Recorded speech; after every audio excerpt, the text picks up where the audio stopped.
Hi, my name is Miss Amber, and I'm here with your 12A, your English 12A live lesson for today. Now, today we're going to take a look at um, the second lesson in Unit 2, which should be on sonnets. So let me go ahead and share my screen and open it up right now. So we're just going to get started on slide 5. This is going to be a bit of a long one today because this involves poetry and sort of breaking it down and trying to get into like different pieces of it. They mentioned poetry in some of the earlier English courses, but excuse me, if you're not familiar with them, then there's some things that we have to go over just to make sure that you have the basics, you know what you're looking at. So they start off with telling you that the sonnet is a poetic form that is believed to have originated in Italy sometime in the 13th century. It comes from the Italian word sonetto, which means little sound or little song. And this is because when sonnets were first being written, they were accompanied by music. So there would be someone like playing a lyre or some kind of like bow instrument, or there would be a horn, there would be some music to go along with it. Now, basically, the form was further developed and perfected in the 14th century. That's the sentence right here, by an Italian poet and scholar whose name is Francesco Petrarch. So the long story short is that the people who make sonnets famous, usually the types of sonnets, are named after them. So the first chunk of this lesson is about Francesco Petrarch because he was a part of the Italian Renaissance and he contributed to the rise of humanism. Now, we've talked about humanism in some of the other lessons here, and it basically was just pushing people to learn about the arts, the sciences, rhetoric, different types of skills that they felt would help develop them as individual people. So he contributed to the Italian version of the Renaissance.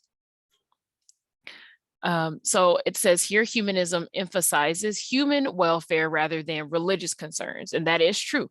Humanism is focused on the individual, on you getting knowledge that you need for yourself to make yourself better instead of using the church to make you better. That's what the humanist movement is. And they give you a little more information about humanism. The humanists believe that the physical world and the present are more important than the concerns of the afterlife. Now, this is a summary that gives you information about stuff that's in previous lessons, since the humanism movement is covered there. So you might want to take this and add this to your notes from the last lesson to make them more full, just in case it comes up on the final. So from there, they give you a little information about Petrarch and what his sonnets were like. It says, in contrast, and they mean in contrast, contrast means different. So this is different from the traditional values that people were following before humanism. So in contrast to that, Petrarch's sonnets about love emphasize the here and now and encourage other humanists in their beliefs. Now here, we get a little information about Petrarchan or Italian sonnets and how they were translated into English. So they were translated into English early in the 16th century. So remember, when we're trying to figure out what year that is, you take the number 16, subtract 1, and then add double zeros to the end. So 16 minus 1 is 15, then add double zeros. So this is during the early 1500s. They tell you the names of two poets that were credited for introducing sonnets to England. And those are Thomas Wyatt and Henry Howard. Those names should definitely be in your notes. These are the two people that introduced Italian sonnets to the English people.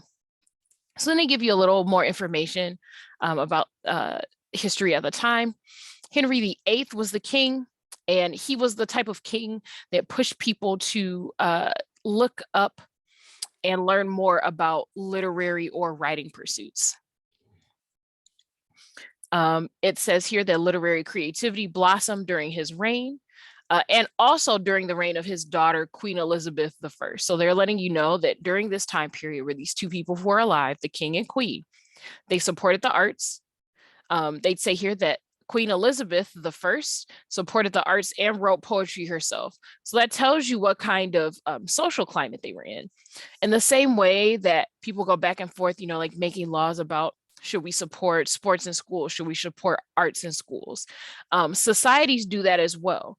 And especially in history, trying to decide if people who pursue artistic things deserve like money to fund those things, or how useful are those things to society for your mental or emotional health. All of those things happen in history as well. Now they give you a little more information about sonnets here at the end. Sonnets traditionally address the love and conflict between romantic love and religious devotion to God. In the 17th century, that would be the 1600s, John Milton, a prominent English poet, used sonnets to express other topics. So they're telling you that originally, that's what traditional means. They address love and conflict, but eventually they opened up into being about other things. If we go up a couple lines from this paragraph, we do get the names of the people who made English sonnets popular, and that would be Edmund Spenser, Philip Sidney, and William Shakespeare. So write those names down too. So we have two men up here that made the Italian sonnet, or that introduced the Italian sonnet to England. But these three men here made them popular. Okay. So when we get into sonnet types and structures, so there's two different types of sonnets. I'm just going to tell you right off the bat.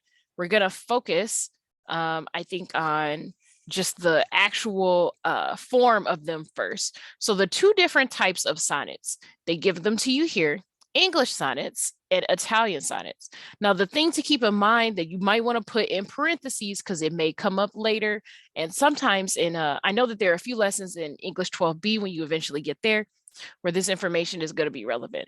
So English sonnets are sometimes called Shakespearean sonnets. You're going to want to write that down. Italian sonnets are known as Petrarchan sonnets, since they were introduced by the man whose last name was Petrarch. So it says each form in turn evolved to include several variations. Most English and Italian sonnets are written in a meter called iambic pentameter. Okay. So we know just in general that poetry is difficult for most people to get. Trying to break words down into syllables and stuff, it's very difficult. So if you've watched some of the other videos that we have up that touch on poetry, you've probably heard this breakdown before, but I'm going to keep repeating it because I know that it's difficult to grasp without spending a lot of time breaking down poems into syllables and stuff like that. So I'm hoping that going over it again will help it will help it click for some students eventually. Now, there are two things that you need to keep in mind when you're trying to figure out what type of meter something is. First of all, let's backtrack. What is a meter? Meter is the pattern of syllables and the types of syllables that you use in a line. It tells you what the pattern is, if there is a pattern, and it tells you how many times the pattern repeats in a line to form like the rhythm of the poem. That's pretty much what it is. Now, if you're still not sure where I am right now, and you don't know what a syllable is, or you know what a syllable is, but you don't remember the technical definition, I think that happens a lot. A syllable is the single sound that makes up part of a word. So if you were to break a word into units, syllables are how many definitive or distinct like sounds you can break apart a word into. So, for example, if we use the word table, the word table has two distinct sounds, te and bull. Put them together, table. Basically, when you get into poetic feet or units, that's what they call them.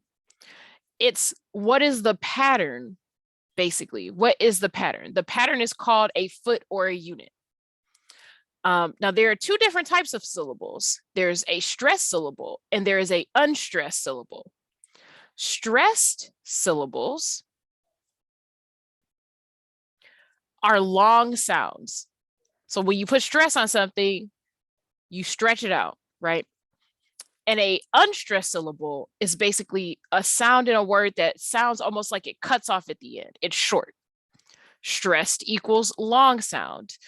Unstressed equals short sound. So if you want to put that in your notes, that's how I will write it down. In the word table, there are two syllables. One of those syllables is long. The other one is short.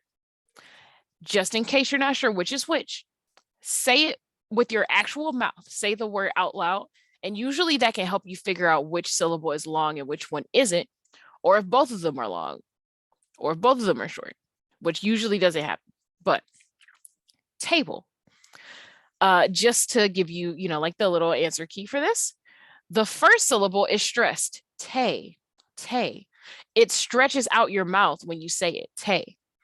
The bold part, even just looking at it, you have that many letters fused together just for a single sound. It sounds almost like it's cut off, table, right? It's cut at the end, table. So te is long. It's a stressed syllable. Bowl is short. It is an unstressed syllable.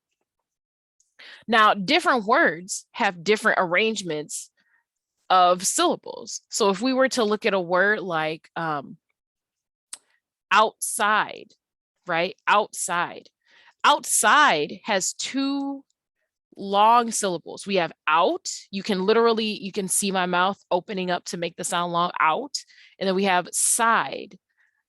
The I sound stretches, outside. That is a two-syllable word, but both of them are stressed. So there's no rule for how words have to be. Some syllables have two, or some words have two stressed syllables and an unstressed syllable. Some words start with an unstressed syllable and then stretch out. The important thing is for you to be able to say a word out loud and be able to figure out how many syllables it has and which ones are long and short.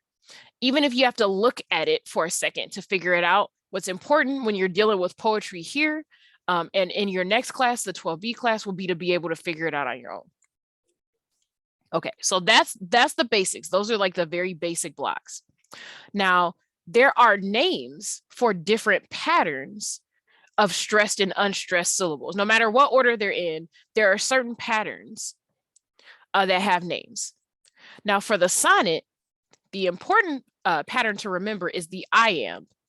That's this word here. And the reason why this is important is because most English and Italian sonnets are written in a meter that's called iambic pentameter.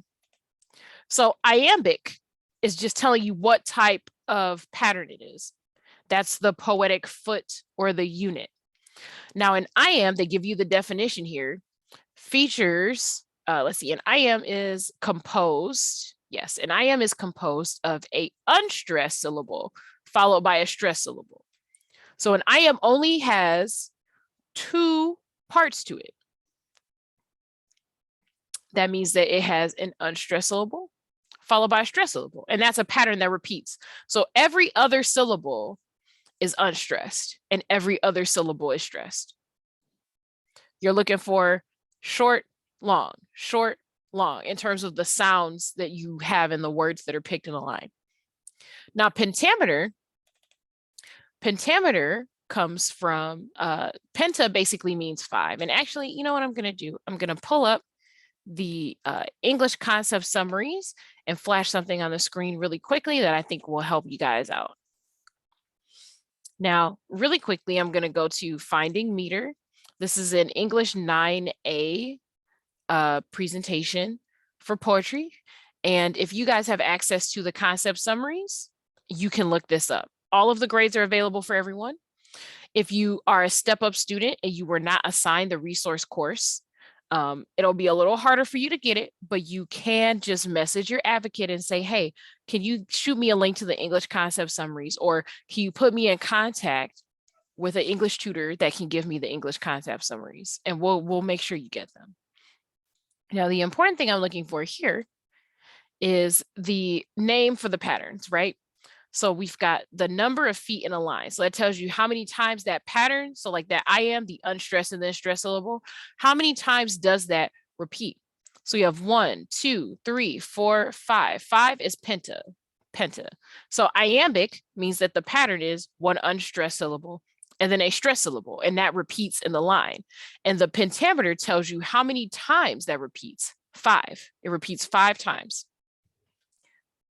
Now, this is helpful when you're going over things in the mastery test, because they might, in some questions, in some lessons, they may ask you how many syllables does a line written in iambic pentameter have? Now, the easy answer to that is that looking at the IM is a pattern of 2 syllables. And if it's pentameter, then it repeats 5 times. So to get the answer, you would have 2, that's the IM, times 5, because it repeats 5 times. So that's 10 syllables. So lines that are written in iambic pentameter have 10 syllables, and the syllables have a sound pattern of unstressed and then stressed syllables. That's it. Those are the steps. If you break down a line in poetry into syllables and try to see what the pattern is for long and short sounds, that's the easiest way for you to figure out what the pattern is. Now, luckily, because we're talking about sonnets, we only need to know about iambic pentameter. As you saw on that table, there are other types of meter where things repeat 3 times or 4 times or 5 times or 7 or 8 times. But we only need to focus on 5. We have a pattern of 2 syllables, unstressed, and then stressed, and it repeats 5 times.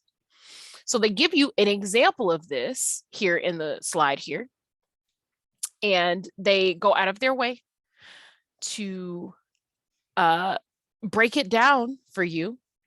They break down the pattern of iams. So they separate this. There's a slash between every 2 syllables so that you can see the pattern. Shall I compare thee to a summer's day? Now, obviously, you wouldn't read actual words like that. The actual sentence is, shall I compare thee to a summer's day? It's a question. But in terms of trying to hear the pattern, you might want to say it slowly or break it down here with these slashes. Shall, we have that long ow. So we have shall. We have that A sound, the A, right? But the L's at the end kind of cut it off. Shall. It's not really stretched out. You hear more of the L's than you do the A. So the sound itself the vowel doesn't stretch out very long. But we have I. You can literally hear how long that is. So shall I? And then we have compare. Compare is one word that has 2 syllables. Compare, we can hear in the beginning that COM, it's getting cut off for the P. Compare. That air in the last syllable stretches out. So that's our stress syllable for this I am, right? So we have the 2. Shall I compare the 2? The seems like it would be something that's stretched out, but when you say it, like when you say it as a regular word, shall I compare thee to a summer's day? The 2, the oo in 2 always stretches longer than a thee. This is a tricky one just because whenever people in modern day mimic these sort of words like thee and thou and stuff like that, they don't say these words the way that people would say them in the past, but thee is an unstressed syllable. Because there's a difference between how you normally say a word and if you're holding it out for emphasis. Shall I compare thee to a summer's day? You can hear that the oo and two is longer than I spend time on thee when I'm speaking regularly. And I think that this line, like being able to write this out and make a note that the seems like it would be a stress syllable, but it isn't, will definitely help you while you're going through some of these sonnets. And then we have a summer's day. The sum stretches out even when you're saying it regularly. Summer.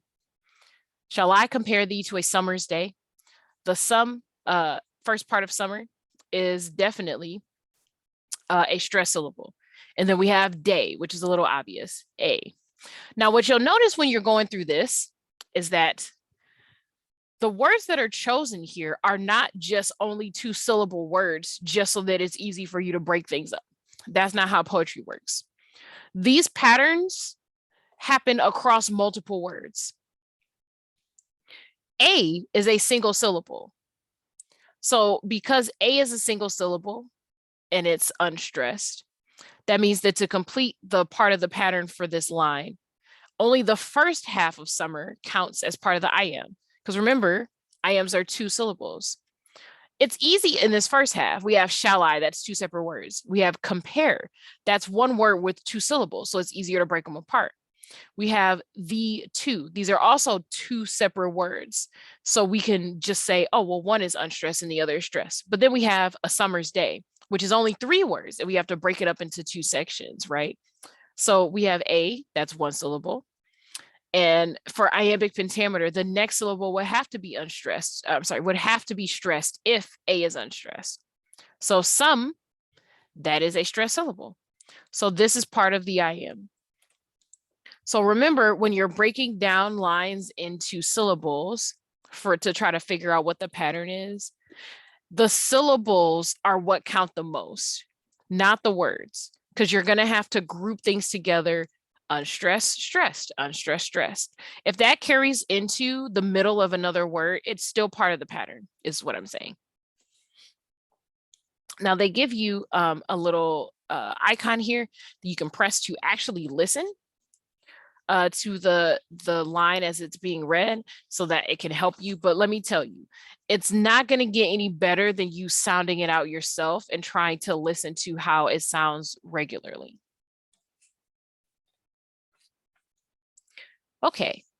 So we get more information here on slide 9 about the Italian sonnet versus the English sonnet. Now, pretty much what we get is the information about what a sonnet actually is. So we broke down basically just the first part to figure out what it is that makes a sonnet. So now that we know what makes a sonnet, we can actually go into the form of it. So we know how to read syllables, we know how to read the pattern. What makes a sonnet other than just how the words are arranged? There are other things. So what they tell you here is that the Italian sonnet is 14 lines long and made of 2 distinct parts. So they tell you that the first part is an octave. So an octave or octave is 8 lines long. And there's usually a very specific rhyme scheme. There's A, B, B, A, B, B, A. Now remember, when you're labeling rhyme sounds, all the letters here, anything that is the same letter as anything else has to have the same kind of sound. So the A represents one specific sound. So like moon, June, baboon, right? Those all end in the same kind of sounds. That would be like our A sound. And our B sound shows you stuff that rhymes, but with a different sound. So B would be like see, eat, she, sleep. So it would be, things that rhyme but has a different sound than our moon, June, right?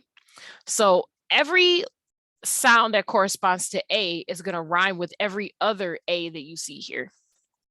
So we have A here, we have BB, and then we have A. All the A's will rhyme with each other, and then all the B's will rhyme with each other as well. But on top of this, this first part, the octave, presents a narrative or a proposition, which is like an idea to be considered or a question. So it gives you something to actually think about. It starts a story. It asks you a question. It gives you an idea that it wants you to think about. And then, because there are 14 lines, if the first part is 8, what we have left is 6. So the last 6 lines is called a sestet.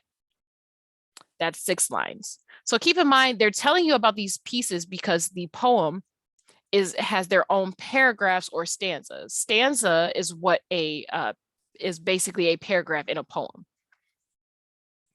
So the first 8 lines is its own stanza, and it gives you this idea, this thing to think about, this question to answer. The second part is 6 lines. And it says here the sestet rhyme scheme varies. That means that it can be a few different things. So they give you a list of different things they can be here. And I would actually just put that, like in my notes. And then it says that the sestet, that's this last paragraph, makes an abstract comment, elaborates, that means give more information on the proposition that was asked earlier in the octave, or answers the question that was asked in the octave.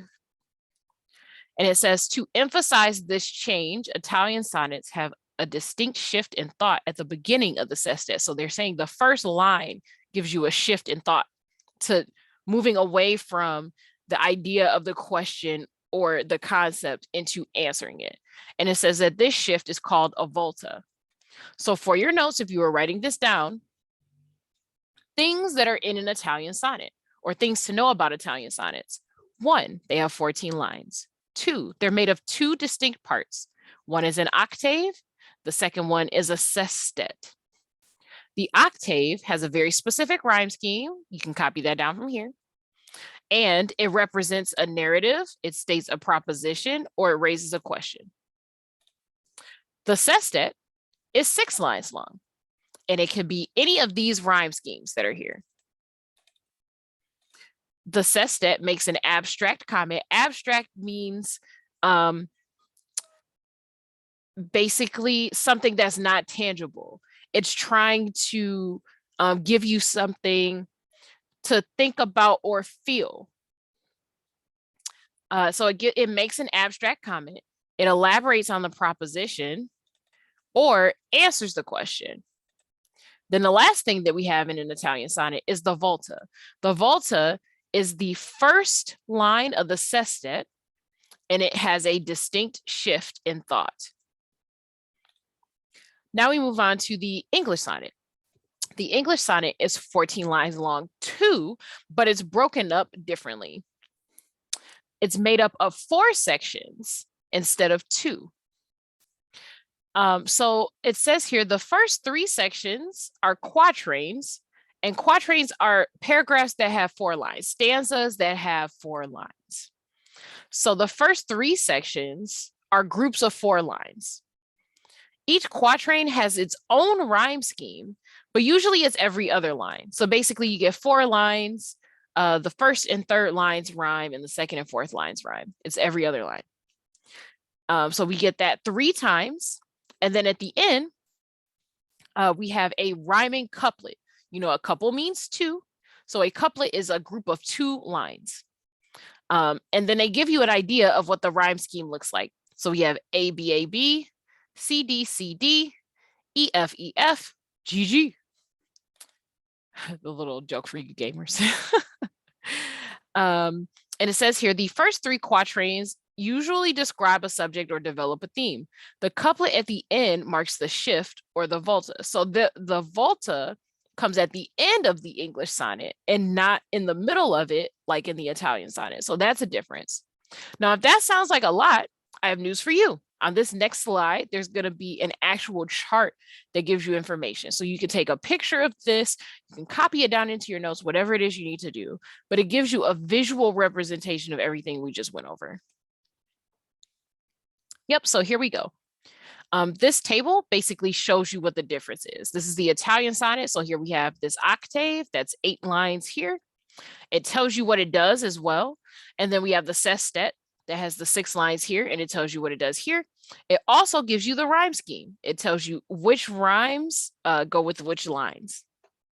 And for the English form here on the side, we have these 3 quatrains. So quatrains are groups of 4.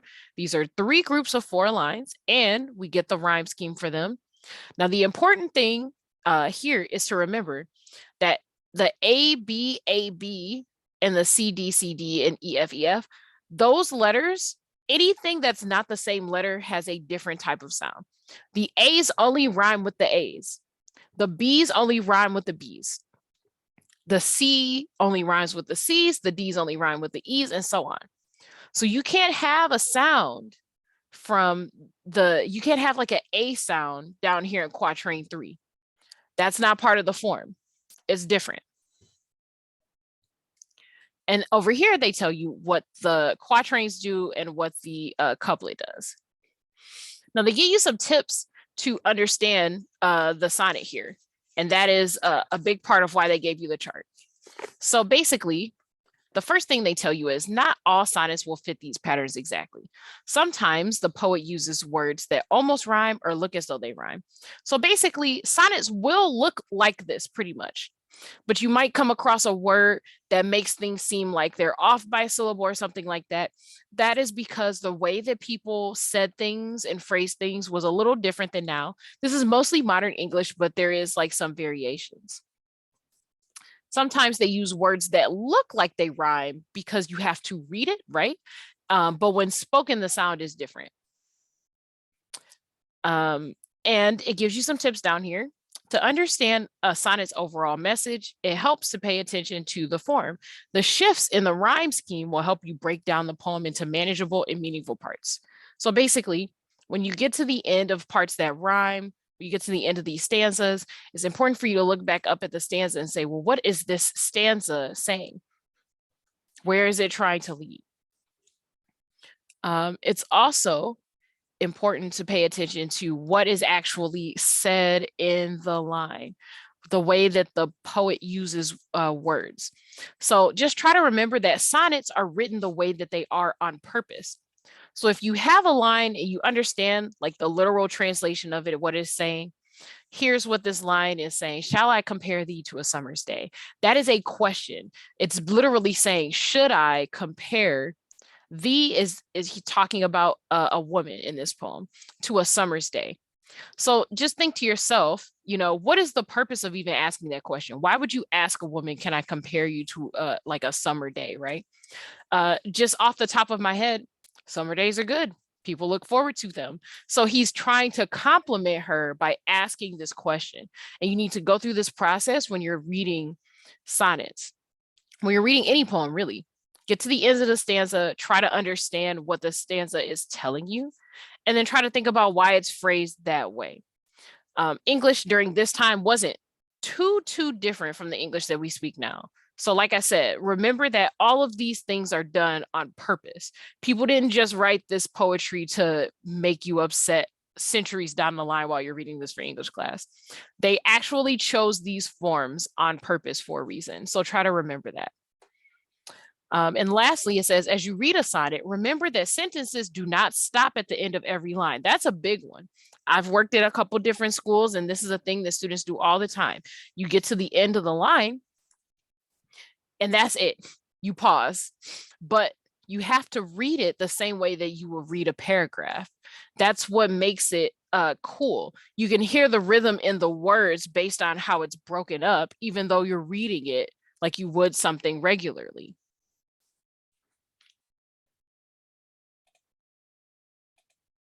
Oh, wait. Okay, so this next slide is on parallelism. So basically, and sonnet sequence. So pretty much a sonnet sequence is when someone writes a series or multiple sonnets about a single subject. So people consider these sequences to be like part of a collection, almost like a chapter dedicated to stuff. And sometimes these sequences have names, like that's how important they were. People would say, oh, well, this is the part of my life where I wrote blank sequence. And you'll see references to that in some of the later slides here. They're going to give you the names of some of the sequences. So even if you have like a book, for example, and the book is just everything that William Shakespeare has ever written, some of the sonnets are written about the same person or thing. So those are sonnet sequences or cycles that are inside of the collection. And for parallelism, it says other times poets present a series of similar ideas in a single sonnet.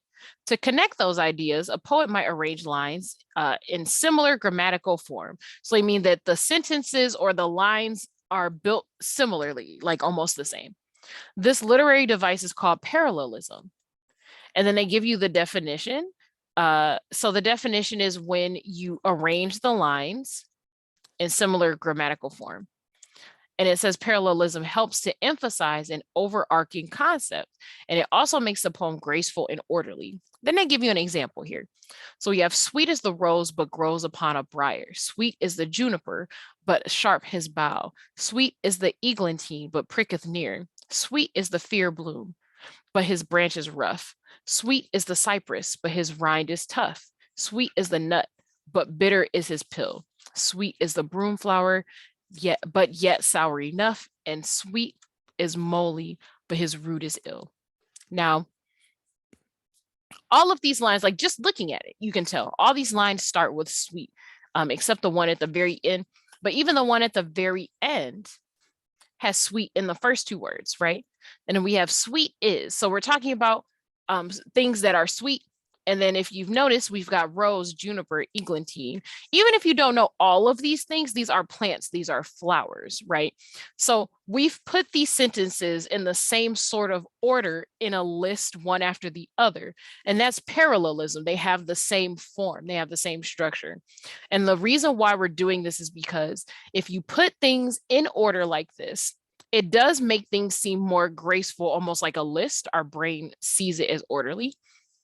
But on top of that, we get the pattern. It's easier for our brains to process the pattern, not just looking at it, but when you say it out loud too.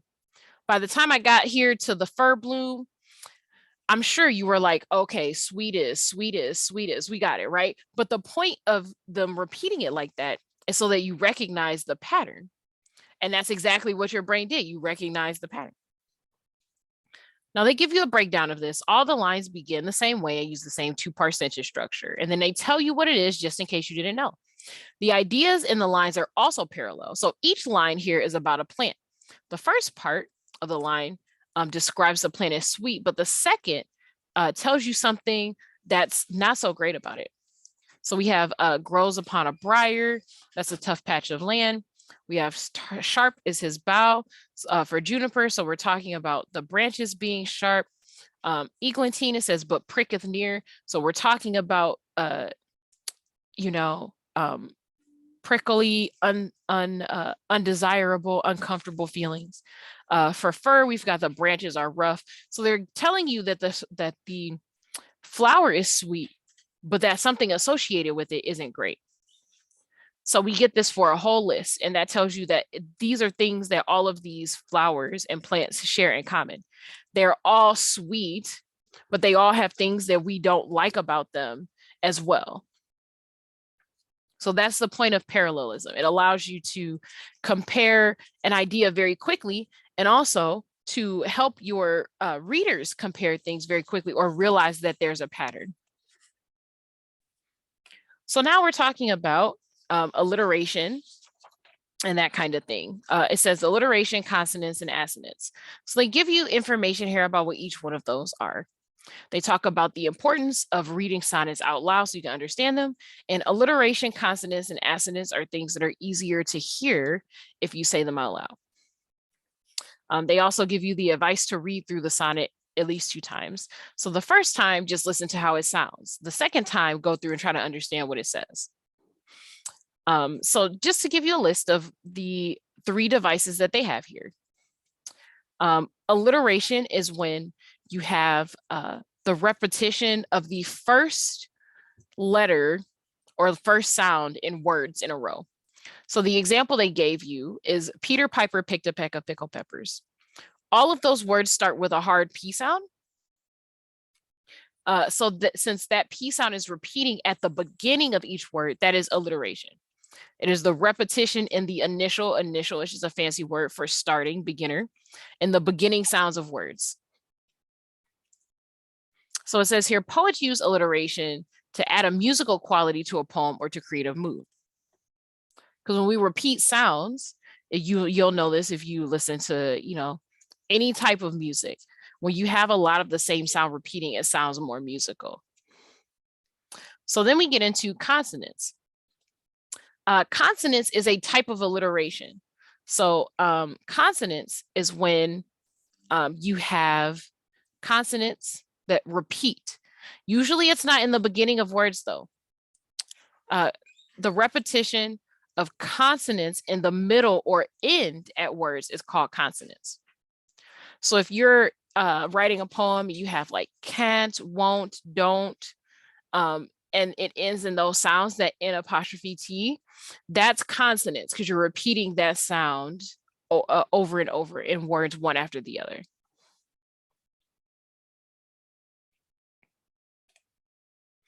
Now, the second part here of this is assonance. That's the thing we haven't talked about. Assonance is when you repeat the same vowel sound in stressed syllables of words. So it's when you notice that the long sounds all have the same vowel sounds in them. So they give you an example of this here. The bowls gilded down and the coast blackened with birds took a last look at his thrashing hair and whale blue eye. The trodden town rang its cobbles for luck. So these lines don't rhyme, but there is assonance here. We have bows and down. We have blackened last. We have the long a sound. And then we have thrashing. So blacken, last, thrashing. These are all long A sounds. We have took and look, and then we have trodden and cobbles. Those are the same long O sounds. Now, important to note here is that usually assonance doesn't involve rhyme because it's vowel sounds in the middle of words. You'll usually find assonance in internal rhyme.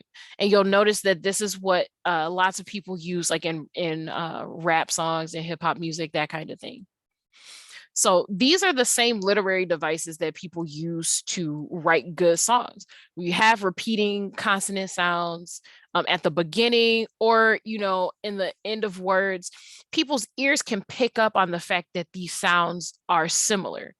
Now, just remember that poetry was pretty much music before music was a thing in terms of like modern music, like blues and jazz and hip hop and stuff like that. So this stuff is basically like the old ancestors of like hip hop and that type of music. So this is why they share so many things in common. We just don't spend time breaking down music and musical lyrics that far unless you're taking a special class. So usually you only learn about this stuff when you learn about poetry. Okay.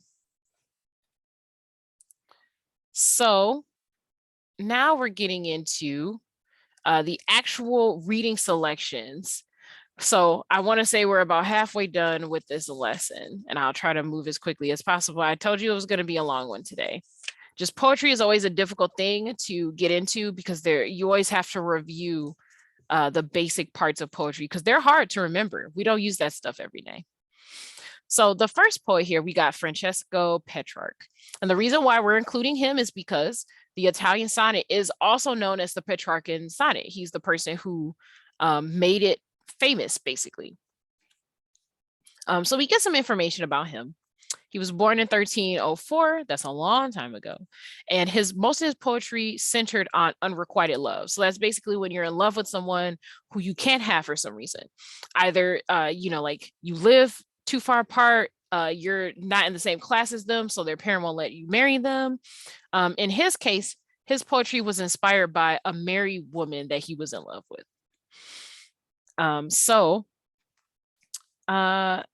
Let's see, they give you a little more information about his life. He had a reputation as a classical scholar and poet. He was asked to be the poet laureate for 2 different cities, for Rome and Paris. Now, a poet laureate is someone who is adopted into the royal family as like an official royal poet. Like they're saying your poetry is so good that we're going to make you an honorary member of the head family or a famous family. So in Rome's case, it would be like the family of the emperor. To recognize how great you are. He chose Rome because it was the most prominent at the time.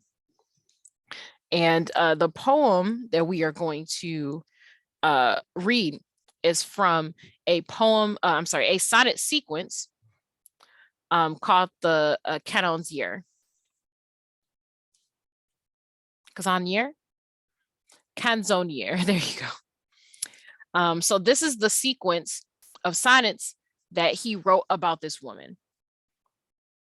Other things that are important for your notes: Petrarch became known as the father of Italian language for his elevation of the language to an art form. He made people have to recognize that it was actually important. So it says, let's see, in Petrarch's Sonnet 7. Okay, we're reading 7. So Sonnet 7 is actually about him encouraging a friend to write poetry. They give you the summary down here. Now, you know that I don't normally cover reading excerpts in these sort of lessons, and this is not an exception, but I will point out where you can get information about what you're reading to help you understand it more. I'm giving you background information. This whole paragraph gives you a summary of what he's reading. So I will read this whole slide and then go ahead and read this. So they basically tell you that he is trying to encourage a friend to write poetry. He talks about what's wrong with the world, the fact that people don't have virtues anymore, but that his friend could basically do something if he tries to be great. Honors bestowed upon those who aim for something great. So saying if you try to do great things like writing poetry, then you'll be recognized for that. And that's pretty much what the sonnet is about. That's pretty much it right there. The second person whose poetry we're going to look at, whose sonnets we're going to look at, is Sir Thomas Wyatt. Now, if you remember his name from earlier, it's because he's one of the 2 people that brought the Italian sonnet over into England. So they give you a little information about him. He lived in England during the 1500s, and he was basically, that's 2 centuries after Petrarch's time. So even though he helped bring the Italian poet over to England, he never met Petrarch. They were not alive at the same time. He had a great interest in foreign literature, obviously, because if he's from England and he's bringing poetry from Italy, then he clearly liked reading foreign poetry. They tell you here that unrequited love also fueled his poetry, so he was motivated by being in love. He grew up in the same household. He had a girl next door situation with a girl named Anne Boleyn, and he fell in love with her, but she married Henry VIII, the king. So there's just no comparison there. There's no way he was going to measure up. So he didn't publish any of his poems about her or anything. But after his death, some people found his poems and published them in a book together because he was such like an important person at the time. So the poem that we're going to look at for him is Who So Lists to Hunt. They give you some information about it on the next page. So the information they give you is basically summarizing what it's about. They tell you what's in the first half. It's about a hunt for a female deer. But the second half gives you a twist and tells you that, oh, surprise, it was a metaphor all along. The deer that you are hunting is basically a metaphor for a woman. And the rest of the poem talking about the guy chasing after her is pretty much just like a metaphor for anyone who is chasing after a woman. The poem basically says, don't, pretty much, not to waste your time chasing after something that's unattainable. If the deer's getting away after too long, if you can't land the woman after a certain amount of time, then just don't chase her. You know, he basically said, we gonna get this bread. Okay, that's what we gonna do instead of, you know, chasing women or whatever. That's pretty much what he said. Let's see. And then the third poem or poet that we have here is Edmund Spenser. Now, if his name sounds familiar, it's because he was mentioned on the same slide as Thomas Wyatt. And he was listed as one of the 3 people that helped to make the English sonnet popular. He was one of the most popular English poets of his time. There we go. And then they give you some background information. He grew up in a poor family, but he got sponsored to attend a school. But the important thing here, that's the important thing to know about him, is that he formed an intellectual society called the Areopagus. So basically, it was a bunch of people who were like, I guess it would be the equivalent of like the like the Mensis group. I think that's what it's called. So basically, they were a group of very smart people that had influence over the country at the time, and they would just meet up to talk about things that were happening and what direction they thought their country, which is England, was going to go in. It's basically like a fancy lunch group for geniuses and people who are famous for being smart. And then they tell you that his classical and religious education influenced his imaginative poems. So the fact that his poems are described as imaginative tells you that there's going to be like fantasy and things that are not real, but are described like really beautifully in his poetry. He invented his own form called the Spenserian sonnet, which is a variation, that means a change, on the Italian sonnet. So they give you the definition of this type of sonnet. It was divided into 3 quatrains and a couplet, kind of like the English sonnet. But it gave you a different rhyme scheme. Its rhyme scheme followed the pattern A, B, A, B, B, C, B, C, C, D, C, D, and then E.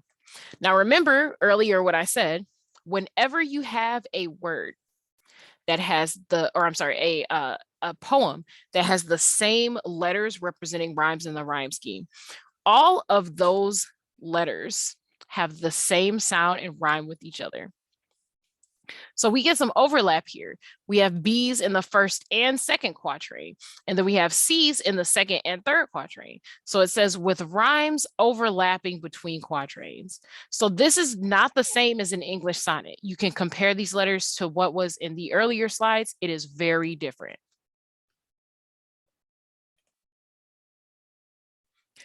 Now they give you other information about how he wrote things. He wrote in an old style of English to make his poetry sound antique. So basically, you know, the equivalent of what we do now when we stick these and thous, thou art divine, you know, into like English accents to try to make it sound like posh or like old and wealthy. He did this at the time that he was born. So he used older words to the people who were alive at his time to give the stuff that he wrote that same feeling, but for people who actually wrote back then. And then it says he chose alternate spellings of words to make rhymes that were pleasing to the eye. So he misspelled things on purpose so that his poetry would look good visually. And then it says, although Spenserian sonnets are less well known now, he and his poetry were beloved in his day. So that's important. This is a very famous type of poem. And they give you the name of his best known work. It was called The Fairy Queen. Also important, he died and was buried next to Geoffrey Chaucer. We studied him earlier in this class when we were talking about the Canterbury Tales. So he's a part of that. So the poem we're going to read from him in this lesson is Sonnet 75. And it's from a sonnet sequence that he wrote called Amoretti. It says, notice that he uses the tide as a metaphor for death. So we have descriptions of water and the tide here. And it's a beautiful and deeply romantic poem.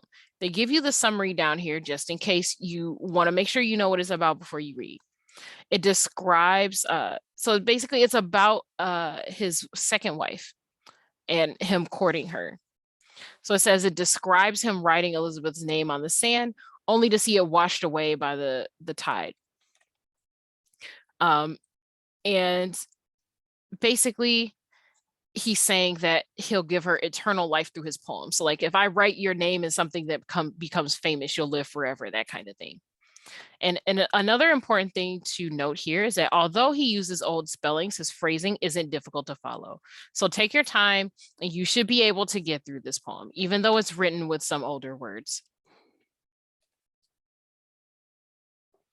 Now the not the last, but the second to last poet that we're going to look at is Philip Sidney. He was born 2 years after Spenser, so they were alive at the same time and wrote things at the same time. And he was also an admirer of Petrarch, so he liked the Italian sonnet as well. He wrote a lot, including stories, poems, and criticisms of literature.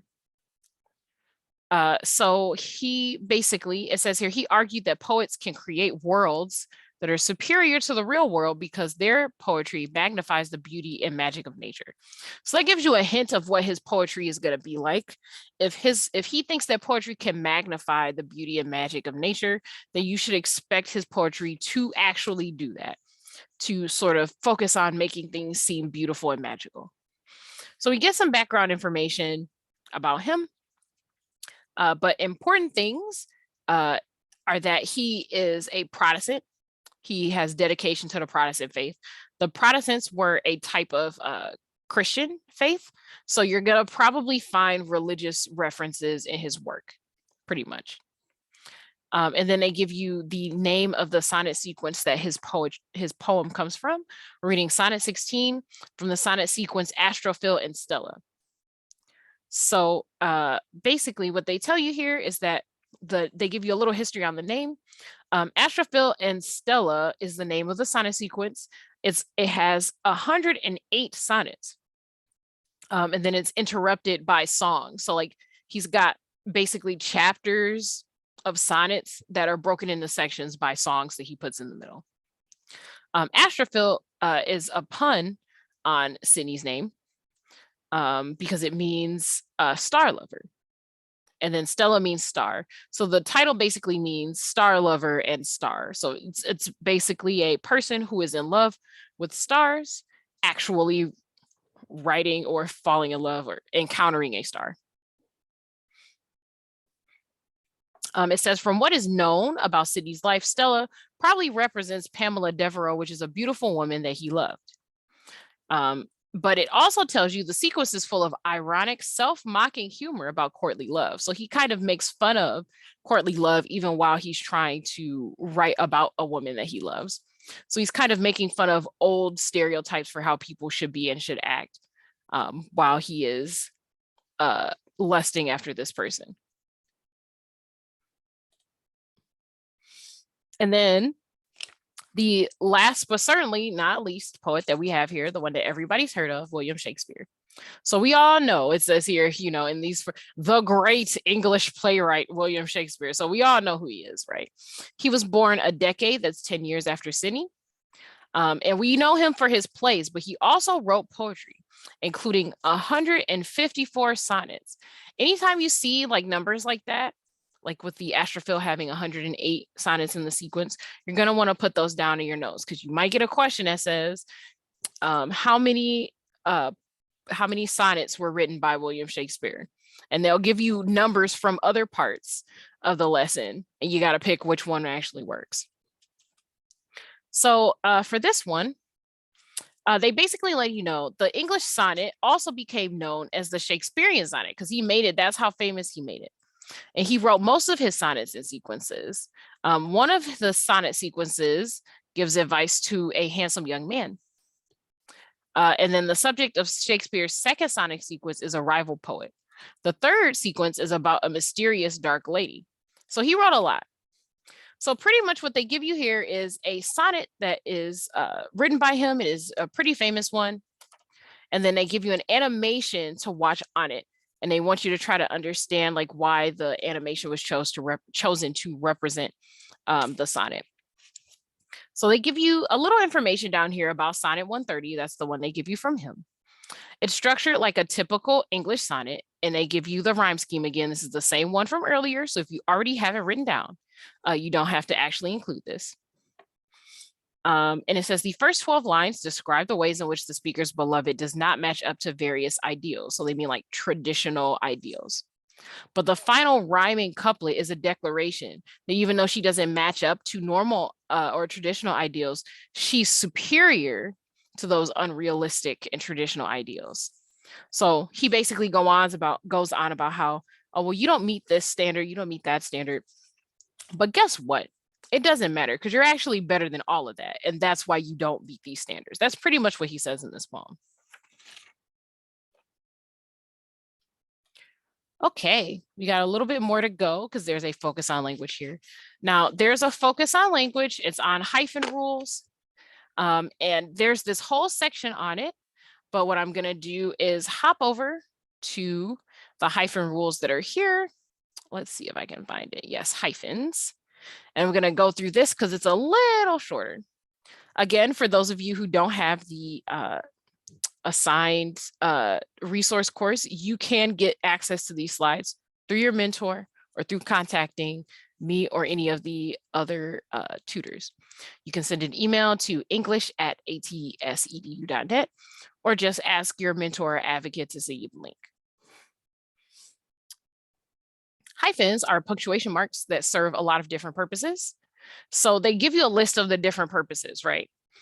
So they talk about a hyphenated compound modifier. So it's when you put two words together to describe each other.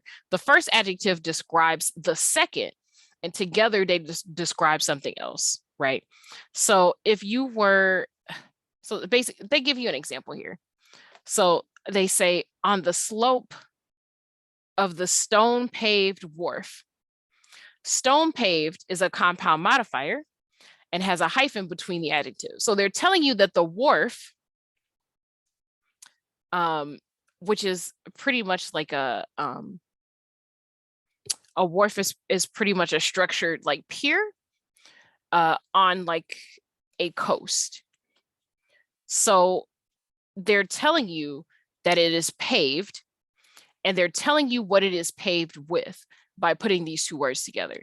It's not just a paved wharf, it's stone paved. So that tells you it is paved with stone. But instead of putting all those words together, they decided to just give you the necessary information instead of drawing it out. It's stone paved. And it says, however, if a text said the wharf was stone paved, right, the hyphen would not be necessary because they appear afterwards. Now there's information here just about the things that you should know. Note that the words fragrant and town are not hyphenated in this example. Fragrant and town are not hyphenated, even though they appear before drunkard. Even though fragrant and town modified drunkard, fragrant does not modify town. So it's important to just make a note of what the words are actually changing. What thing are these words describing? If you are using a hyphenated compound modifier, they come before a noun. They come before a noun. I'm actually going to highlight this in a brighter color so that it doesn't get missed. Yes, they are before a noun. If you are putting adjectives after the noun, like for example, the wharf, that's the noun, it is a thing, was stone paved, you don't have to put a hyphen in there. It's just when you're squishing multiple words together before a noun to describe it.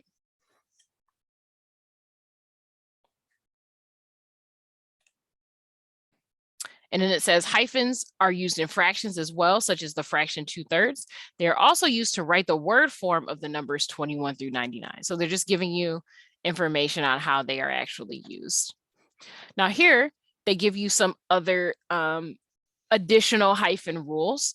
They help clarify the meanings of some words that can be ambiguous or misunderstood. So for example, the meaning of the word resign, which means to sign again, is different from resign, which doesn't have a hyphen. It says here the words are pronounced differently too. So this section just gives you a list of different hyphen rules, and they're pretty good at giving you not just the examples, but a list of things that often come up so you can tell if a hyphen is necessary. Hyphens are also used with prefixes such as re, ex, pre, self, all, and anti, with suffixes like type, like, and elect. So they give you all of these examples. You shouldn't have a difficult time understanding. So here, hyphens are also used with letters, figures, and between a prefix and capitalized words such as the L-shaped mark mid-30s post-war t-shirt in mid-November. Now, I'm sure that we have seen these things or heard these sort of things before, but just haven't thought about how they are spelled. So between a prefix and a capitalized word. So L-shaped, we're using the letter to denote the shape. It's shaped like the letter L. So you put a hyphen between the word shape and L. For mid-30s, mid is a prefix that means in the middle of. So mid-30s means in the middle of your 30s, that kind of thing. The rules of hyphenation apply to line breaks as well. If a hyphenated word appears at the end of a line, then the word should be split by a hyphen. That book was written by a well-known author. And then they give you additional rules for how to break words up if you're just running out of space. Like, what are the rules for having one half of a word on the top line and another on the bottom one? How do you do that? If a word at the end of a line ends with the suffix ing, then the word can be broken using a hyphen before the suffix. So the hyphen will always go before ing if you're moving a verb onto a second line. At this point, most of us are typing, so they'll just move the whole word to the next line. But back when people were writing, when people were using typewriters and things like that, we couldn't just do that automatically. It was a waste of space, really. We didn't have margins in the same way. Things were limited. It was important to keep in mind how much space you were taking up when you were writing something. So people had to keep this stuff in mind. And then, when other words need to be divided at the end of a line, the hyphen should be placed between syllables. So remember, syllables are what we talked about, the distinct sounds in words. So it's important to know that for hyphen usage. So for example, if the 2-syllable word playful appears at the end of a line and has to be divided, you can place the hyphen between the syllables play and full. So if a 3-syllable word appears at the end of a line, yes, and has to be divided, you can place the hyphen between any of the 3 syllables. So for example, employee and so on. So the more syllables a word has, the more options you have for where you can put the hyphen and break up the word to put it on the next line.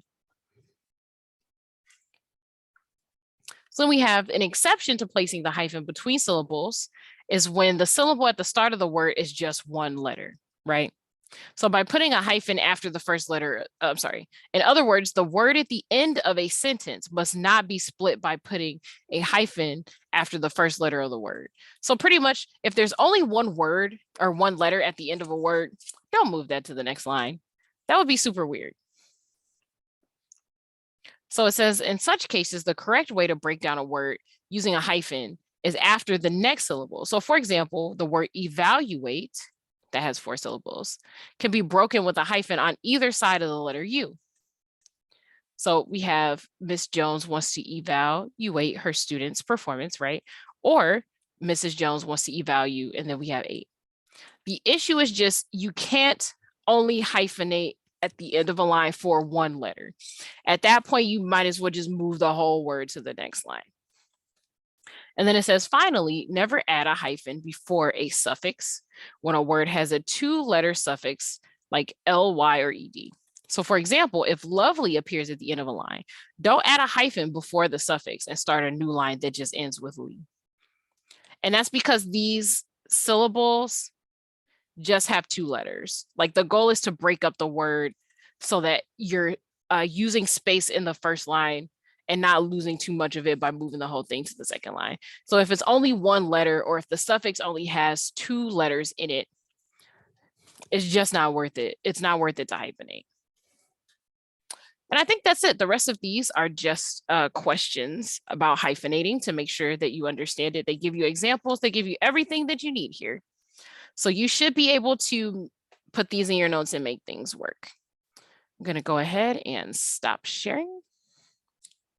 Okay, this was a super long one. Thanks for hanging in there if you've made it this far. The next lesson, I think, won't be quite as long as sonnets. Usually things with poetry just take an extra long time because I have to go over the basics. I don't expect you guys to remember everything about poetry. So thanks for hanging in there. Alrighty, I'm not gonna delay this any longer.